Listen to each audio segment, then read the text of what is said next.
Enfin, je n'oublie pas l'importance de la transmission, car une société qui ignore son passé se condamne à le revivre. Ne pas enseigner la Shoah, ce serait déjà la nier.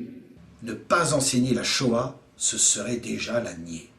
Autrement dit, quand il s'agit de la Shoah, il n'y a pas de neutralité possible. Si vous gardez le silence, vous êtes déjà un négateur. Ce discours ne vous rappelle-t-il rien? C'est un discours d'essence religieuse. Or, tout le monde sait qu'une guerre religieuse est une guerre sans pitié.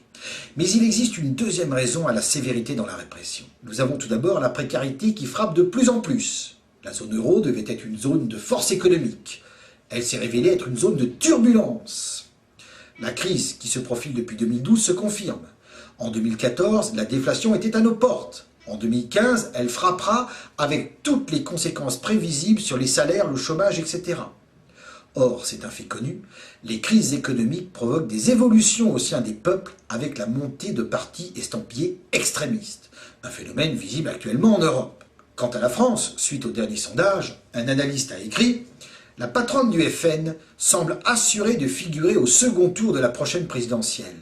Les succès de son parti aux municipales, puis aux européennes et enfin au Sénat, où le Front National parvient même à faire entrer quelques élus, inquiètent ses adversaires au plus haut point. La réussite sociale n'étant pas au rendez-vous, on tente de conjurer ce phénomène en invoquant l'histoire. À propos de la radicalisation des peuples, ce site écrit « L'exemple le plus marquant reste bien entendu celui de l'Allemagne. Après la crise de 1929-1930, la crise économique frappe le pays qui aura jusqu'à 30% de chômeurs. La peur, la colère font que Hitler arriva au pouvoir et on connaît la suite. » On comprend donc pourquoi la République tient à rester maîtresse du récit historique. Pour elle, c'est une question de survie.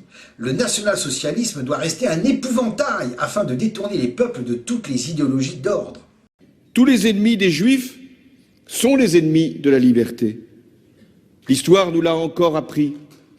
Ils sont souvent les premiers à être frappés par des fléaux qui nous toucheront tous à notre tour si nous n'y mettons fin.